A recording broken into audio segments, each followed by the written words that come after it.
Hey, what's up everyone? So this, what you can see here, is indeed a disk detainer lock. So I was avoiding these like the plague for the longest time, but again I saw Georgia Jim started picking them, so I was like, when Jim is picking disk detainers, so I have to start too probably, because both of us were like really, I feel, putting them off. So I got this Abus Plus with this 88/50 padlock, and I went ahead and also got this beautiful RWB Yan tool. So I loaded up, I geared up for this whole journey, and I started getting at it. So before I start explaining this lock as best as I can, I have to say this was extremely difficult. This was completely a new skill for me, and I don't know if I could transfer anything I know about pin tumblers into this. So that was actually a pretty hard thing to do for me. So I'm pretty happy I can show you this lock on my channel. So let's start. So what are all these disk detainers about? Obviously, the locking system is consists of disks. Here we can see them in this bottom part. These are only spacers. They don't do really anything. They just maintain some space between the disks. So in this lock we have nine disks, and this is actually just an anti-drill plate. So we have 9 disks that are stacked inside of this core, and this is a slot for a sidebar. So these are essentially sidebar based locks.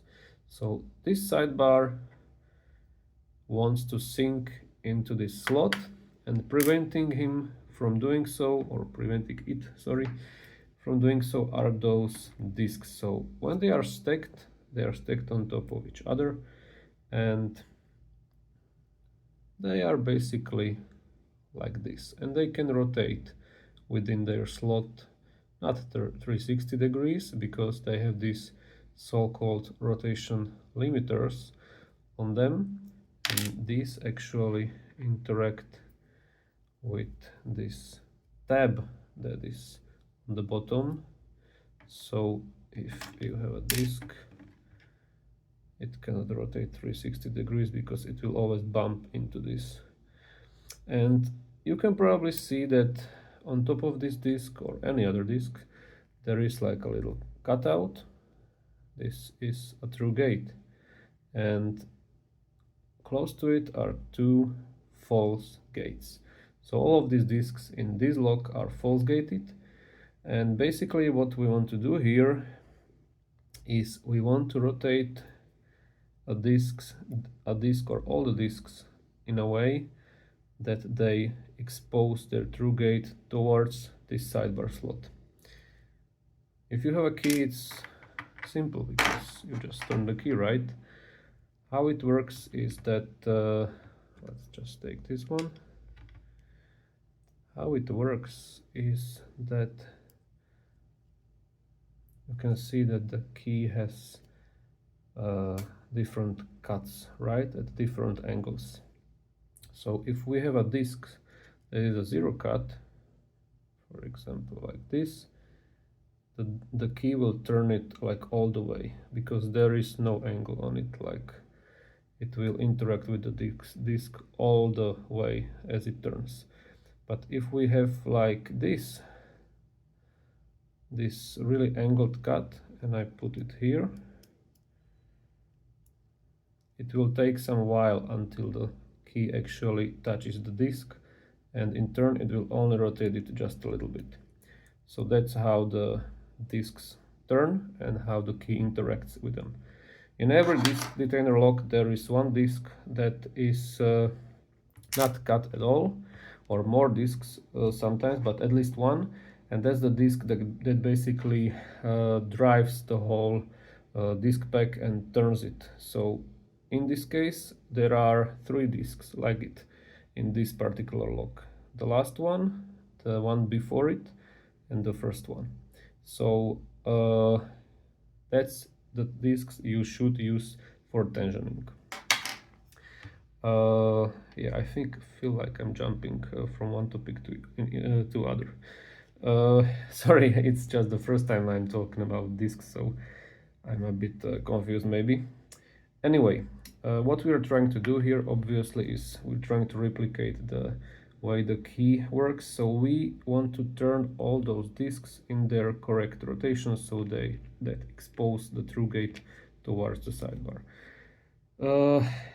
To complicate things, we have our false gates that I already showed you, but we also have these two guys that are on position 1 and position 9, and these are called butterfly discs because the cutout or the hole inside them kind of resembles like wings of a butterfly.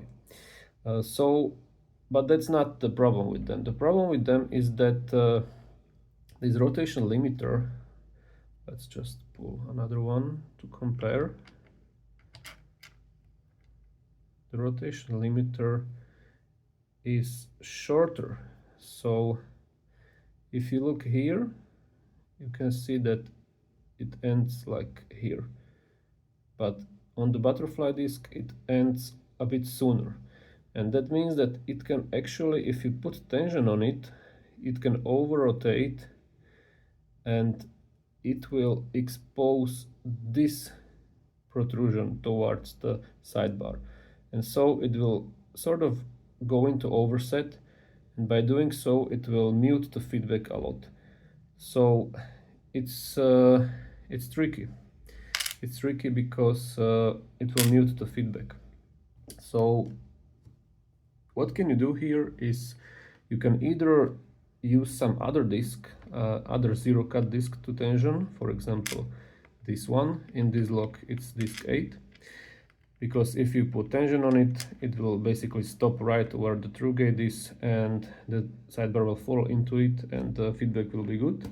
Or you can still use one of those butterflies and work with a lot worse feedback than disc would produce. So that's what I did basically. I was using front tension. That means that I used this butterfly disc to tension it. And I used obviously a lot of tension because it's required.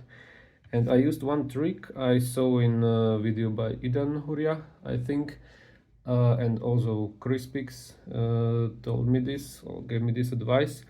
And this advice is that if you put tension on the core, it's one thing that's important, of course, but the other thing I did was that I angled the tensioner a bit down, and what it did is it pushed the whole disc pack towards the sidebar and the feedback improved a lot.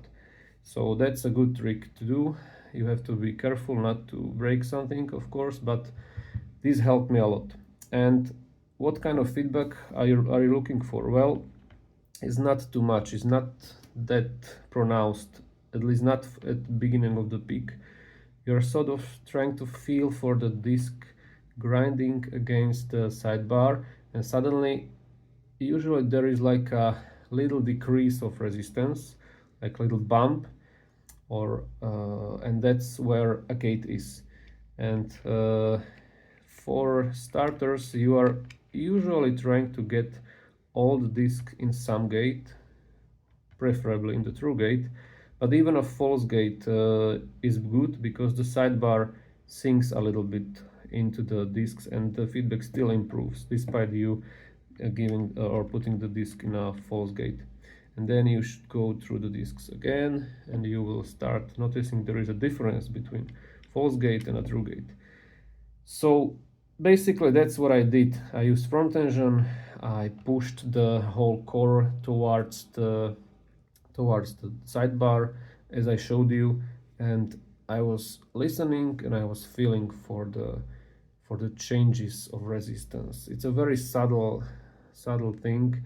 Well, not so subtle as you go towards the end of the peak, but you will, with time, it's possible to discern all those tiny differences. Well, and the last thing to know is that there is a bit of a problem, right? Because if you are using front tension and you are tensioning off this butterfly and you set all the discs correctly, well, then you still have to somehow rotate this back, right? But you can't because you are using tension from this disc.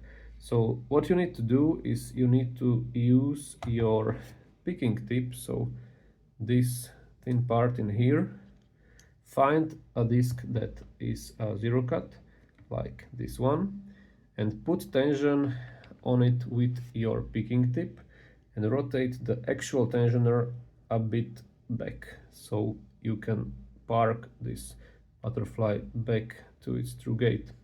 So you basically swap the roles of your tensioner and of your picking tip. That's basically the way to do it. So yeah, that's what I did, and soon enough I was successful. But let me tell you, this took me like days to get hang of, days. But probably I should have practiced a bit more on some easier disc detainers. But yeah, I did open some two very cheap supermarket style discs, but then I jumped towards this one and I just powered through it somehow, and I feel a bit more confident with it. So still, in this video the pick time was really fast. I was very surprised by it, but it somehow worked out in the end. So I'm proud to present you my first disc detainer pick on this channel. Probably not the last, but it will definitely not be like a series of disc openings, because I'm really just a beginner in this category and I have a lot to learn. So probably I will vary it a bit. And also I need to still pick some locks I have on loan from DQ. Shout out if you are listening, bro. All right, so enough rambling. I think we can go ahead and get this lock picked. All right, here we go. My wrist already hurts, but I'm determined to get this picked on camera. I feel like I need luck to do this. The inconsistency is wild with this lock. Okay, so it works, and yeah, let's try to turn all those discs clockwise. Okay, that should do it. Now let's try to insert the tensioner there. It's sometimes also a challenge. Okay, well, and let's see what happens. Okay, so disc one. Okay, actually a pretty good click out of it. Disc, sorry, that was disc 2 actually, now disc 3. Good feedback. And it's probably set. Disc 4. Small feedback there, I think it's good. Disc 5. Very weak feedback on it. I parked it somewhere. Disc 6. Okay. Disc 7. Again, pretty bad feedback. This is a zero cut and butterfly. Okay, let's just for fun try if it doesn't open. It certainly won't, but it won't hurt to try. Okay, but I think I got most of the discs. Did it open? It didn't, right? Okay, it did. What the fuck? That was actually, that's like my best time with this lock. All right, sorry, I didn't expect it to open, because usually how it goes is that I do like 5 or 6 runs back and forth, until it opens, but yeah, well, I will take it. I will take it. Okay, so let's get this thing. Let's get this thing. So we will need this. Sorry, okay, this is like a. It's not a usual angle for me, so sorry. I need to make some adjustments. All right. Okay, I think this should work. Okay, I will need this and this, and what else?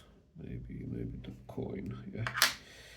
All right. So yeah, sorry, I'm still a bit in shock how fast it opened. But yeah, I have some hours invested in this, so that's probably why. Okay, so we'll remove this screw, and can I unscrew this myself? Probably not. So I will just loosen it with a coin, and this cap goes out, and yeah, we can start. This is the anti-drill plate, and this is our first disc with its spacer. It's a butterfly disc.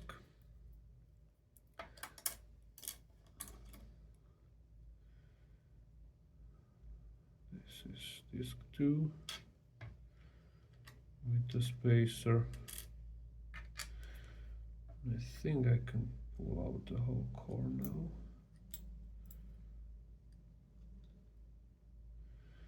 Yes, I can. And let's just remove the sidebar. Okay, it removed itself, apparently.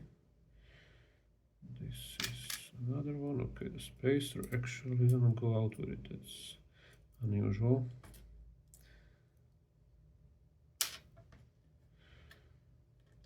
Spacer disc.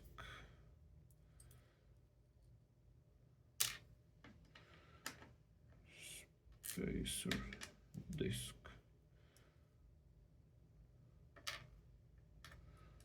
Spacer disc.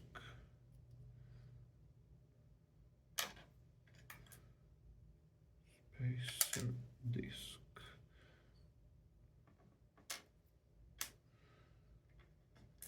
Spacer disc, and we are almost at the end.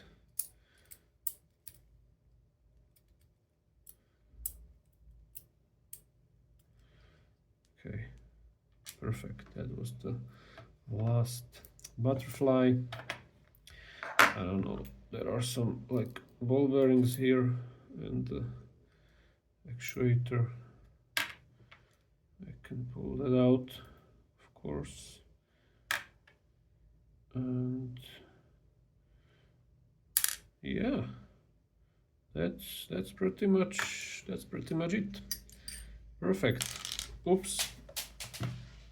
Okay, let me just find this. Okay, it stopped in a groove. It's okay. It's okay.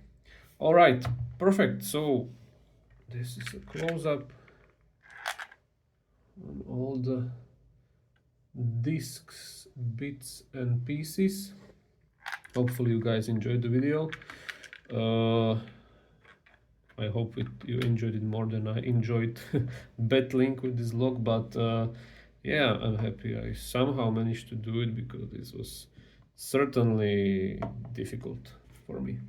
All right, so hopefully we will see each other with the next video really soon, and until then, bye.